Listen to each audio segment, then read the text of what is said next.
Awal pekan IHSG menguat, tapi rupiah lesu. Ironisnya, di saat indeks harga saham gabungan menguat dan pasar saham terlihat hijau, justru rupiah ini masih lesu. Pertanyaannya, kalau ekonomi benar-benar kuat, kenapa nilai tukar kita masih tertekan? Awal pekan ini, IHSG tercapai menguat tipis sekitar 1,10% atau naik 67,10 poin ke level 6.162,004. Dan pada penutupan perdagangan terakhir sebelum awal pekan dibuka, tapi di saat yang sama, rupiah ini justru masih berada dalam tekanan di kisaran 17.700-an per dolar Amerika Serikat, bahkan sempat melemah ke sekitar 17.732 per dolar.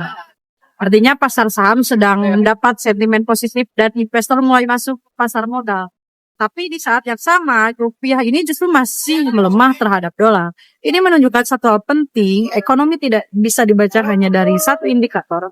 Karena naiknya IHSG belum tentu menandakan kondisi ekonomi kita, masyarakat sedang baik-baik saja. Pasar saham bisa menguat karena faktor jangka pendek seperti sentimen global, masuknya modal asing, atau optimisme pasar.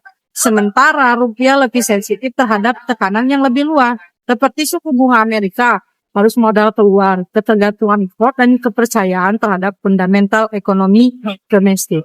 Di sisi lain, masyarakat kecil ini seringkali tidak terlalu merasakan penguatan IHSG. Yang mereka rasakan justru seperti harga kebutuhan pokok, biaya hidup, cicilan, dan menurunnya daya beli. Artinya ada jarak antara optimisme pasar dan realitas ekonomi rakyat. Ini menjadi mengingat bahwa pertumbuhan ekonomi kita ini tidak cukup hanya terlihat baik di grafik angka statistik. Karena ekonomi yang sehat seharusnya juga tercermin dari stabilnya nilai tukar, terjaganya daya beli, dan kemampuan masyarakat memenuhi kebutuhan hidup. Karena ketika pasar terlihat hijau, tapi rakyat masih mengeluh soal harga hidup, mungkin yang tumbuh baru statistiknya, belum kesejahteraannya. Kalau menurut teman-teman, kondisi ekonomi sekarang benar-benar membaik atau baru terlihat baik di angka? Tanggapannya terus di kolom komentar.